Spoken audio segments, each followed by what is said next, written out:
Hey y'all, welcome to Heritage Ways. I am Miss Katie, and this is getting at the end of Project 54, y'all. If you don't know what Project 54 is, you can follow this link, this video to find out.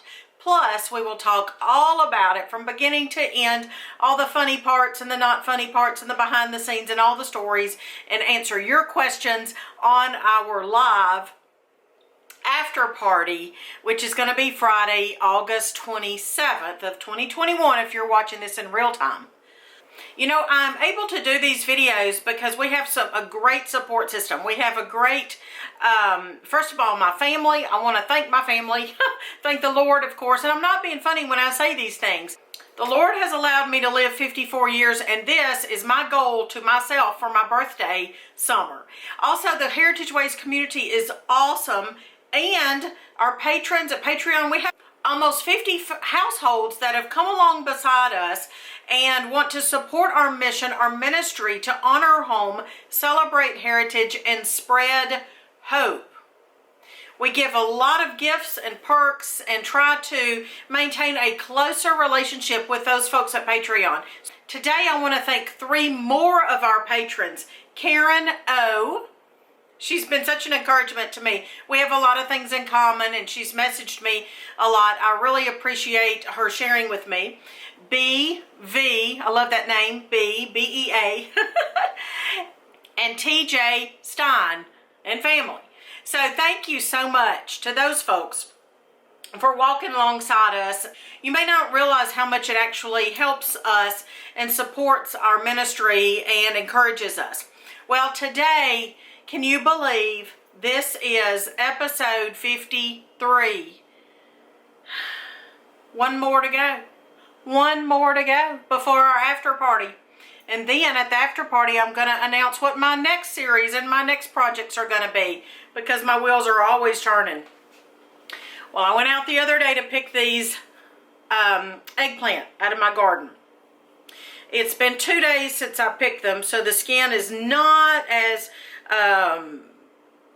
fresh as it could be, but this is perfect for eggplant parmesan, and that is what we're making today. I love eggplant parmesan.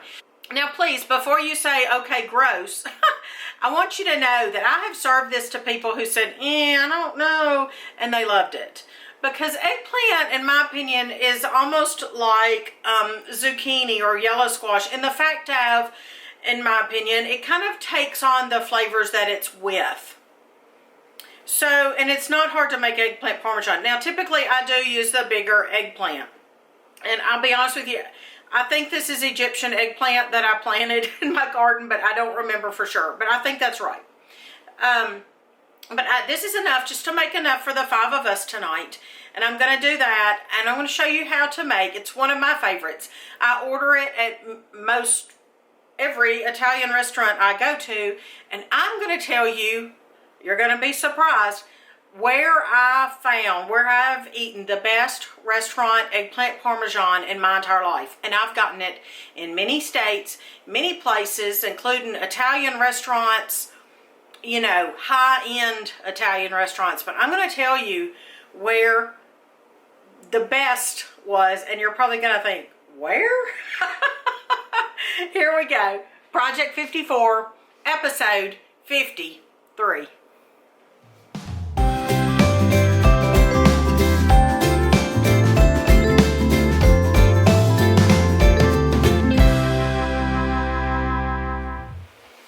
All right, I'm going to answer questions in the after party about my aprons. I've had questions about my aprons. Gather your questions up and bring them to the after party. And we'll talk about as much as we can in the allotted time. Okay, so I have my eggplant, and I'm just going to cut the top, or the ends off rather. And again, I typically do use the larger ones, but you can use either one. I also typically have my compost right here beside me, so if you see me throwing things down, I'm not throwing them on the floor. So anyway, I'm not going to peel it. I guess you could if you want to. I just don't. So either way. And I'm going to slice it about oh, that's more than 1/4 of an inch. So a little more than 1/4 of an inch thick. Now these are going to be more like medallions than what I'm typically used to on eggplant parmesan, but that's okay because Mr. Patient took me out to a local Italian restaurant the other day, which by the way, it was delicious. I don't mean to say that I'm not pleased with all of eggplant parmesan that I get out in a restaurant. It was delicious, but it was the small eggplant. So I thought, hey, if a fancy smancy Italian restaurant run by real Italians can do it, then hey, so can I. Every once in a while, pull out all the stops and make a glorious and fancy meal for your family. They will remember those meals. Put them on a cookie sheet with a cookie cooling rack. That's what I do, at least. And get you some healthy salt. Okay, that's a little too thick. I'm going to slice it thinner. Get you some healthy salt, which is all I use, folks. I don't even own any of the blue box iodized stuff. It's not healthy for you. My opinion. See disclaimer below. That is not going to be much, like I said. I am just going to have, I'll show you later how I'm going to serve this to my family tonight. But I didn't have much, but I had just enough so that I could show y'all how to do this. And the reason I'm scooting them close together is to conserve my salt, because I'm going to sprinkle salt over this to bring out a little bit of the liquid. I'm actually going to turn it over, do the same thing, and I'm going to let it sit here and weep. So just sprinkle salt. You're going to be rinsing this off here in a minute. Not a minute. Oh, 30, 45 minutes, maybe even an hour. I've rinsed off both sides and I'm patting both sides dry. Keeping it on my rack here. I guess my rack is kind of wet too, but it'll be okay. I have some flour with some salt in it. I have 2 eggs and some milk, and I have some breadcrumbs.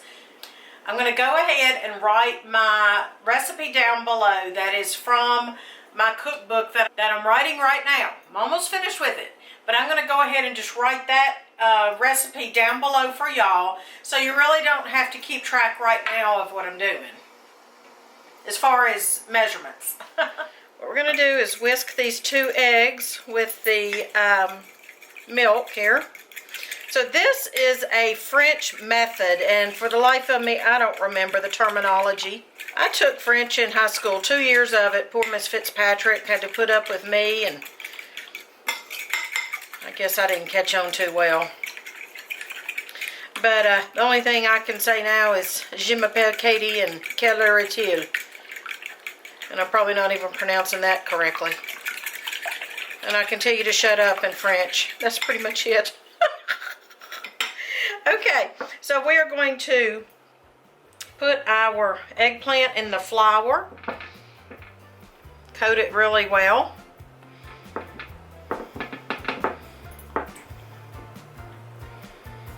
You can do this method with chicken or fish, anything you're going to fry. It makes it real crispy.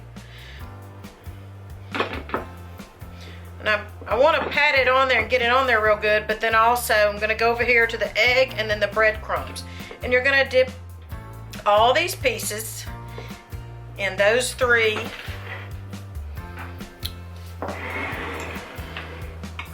bowls. We're going to set it over here on a parchment lined pan. And these are homemade breadcrumbs. You can buy them or make them homemade. So let's do this.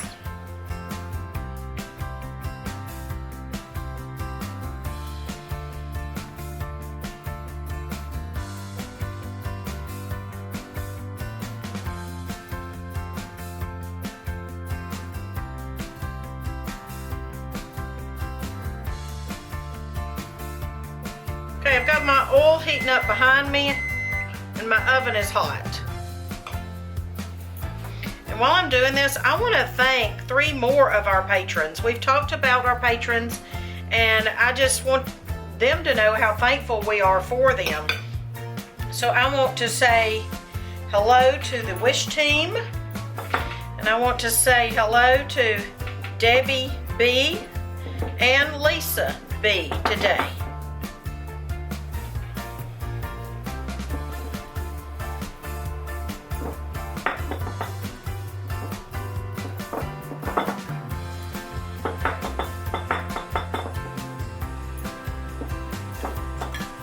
I'm going to start frying these in the hot oil.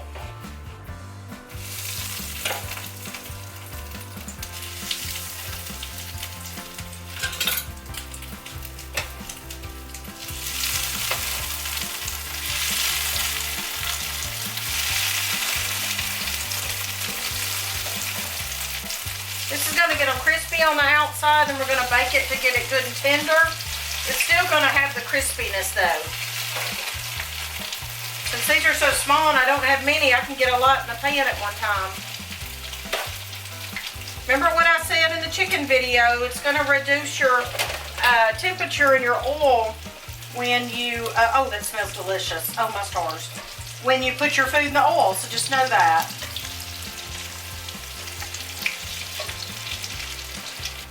See, that didn't take long, and you just remove it to some paper towel or something to let it drain for a minute. Now, typically, traditionally, you would need to put this in a baking pan. You would put pizza sauce, pasta sauce over it. Good one, a good pasta sauce. Cover it with mozzarella and Parmesan cheese. Remember what I said the other day about sprinkling with salt a little bit when your fried things come out of the fryer. So yeah, just cover it with some pasta sauce and some mozzarella and some Parmesan cheese and bake it in the oven. Now, if you wanted chicken Parmesan, you do the very same thing I'm doing here, except I would pound the chicken out a little flatter, and yeah, it's the same process. All right, but tonight, I'm always real with y'all. I'm always real and always honest. So I don't have, this is what we're doing tonight. This is some leftover spaghetti. I made a humongous pot the other night.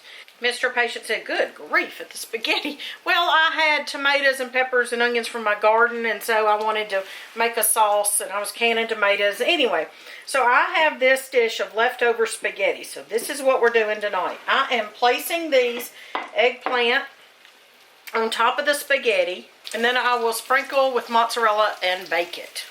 While I'm frying, I'm just going to stick this in here real quick, kind of to get it starting to warm up. Alright, I'm just going to place these eggplant on top of the spaghetti. And yes, my children do eat this. We have a video talking about things we do not allow our children to do. And we don't allow them to be picky eaters. Personally, we feel like that is being ungrateful. Now, we're not talking about people who can't handle certain things or tolerate them. We're not talking about that. Also, Little Music Man has some texture issues from issues he had when he was born and some surgery.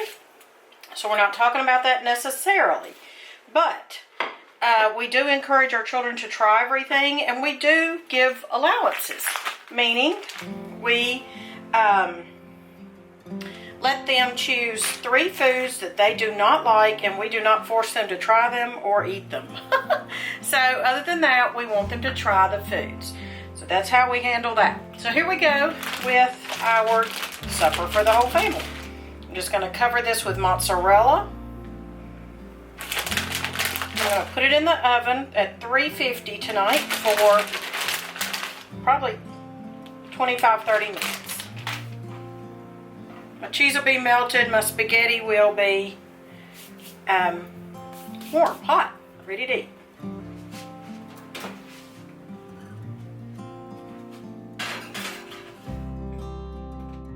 We are ready to put it on a plate and taste it.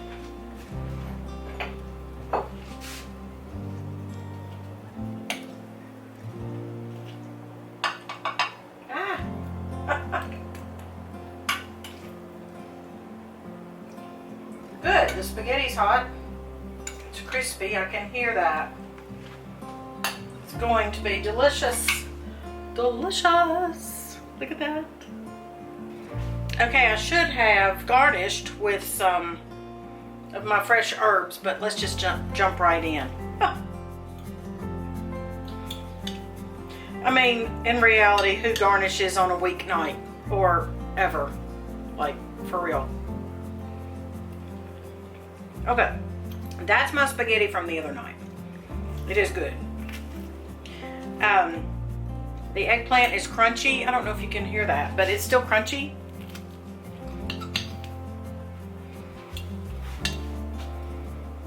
And yummy. It's gonna be yummy. Homegrown.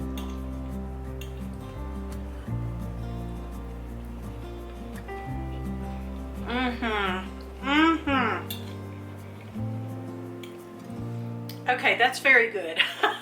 And I kind of just winged it, you know, because I didn't go by a recipe, but that's how cooks do who've been cooking a long time. And I just say that to encourage folks. Cook and read recipes and do it. Go by the recipe and learn, and eventually you can just do it without a recipe. I told y'all I would tell you the best eggplant parmesan I ever had at any restaurant, and here it is. It was at Mama G's Italian Kitchen, or maybe it was restaurant, but anyway, yeah, I think it was kitchen. Mama G's Italian Kitchen in Clayton, Georgia. Y'all, kind of northeast Georgia, if you can believe that. The kids and I, back when before we sold our farmhouse in Tennessee, we traveled to Foxfire, which is a great heritage center, so you can see our visit here. But we traveled there. We stayed in Clayton, Georgia, and then we visited some friends for the first time, and then went back and visited them, and now Sarah and her family and Claire and her family are dear, dear friends of ours. And we've met other friends down in that area as well. So Clayton, Georgia, northeast Georgia, is where I've had the best restaurant eggplant parmesan. I'll see you tomorrow for the final episode, Project 54. Make sure you're subscribed so we can have fun at the party. If you don't subscribe within 24 hours of the party, you can't chat with us. So hit that button. Talk to you later.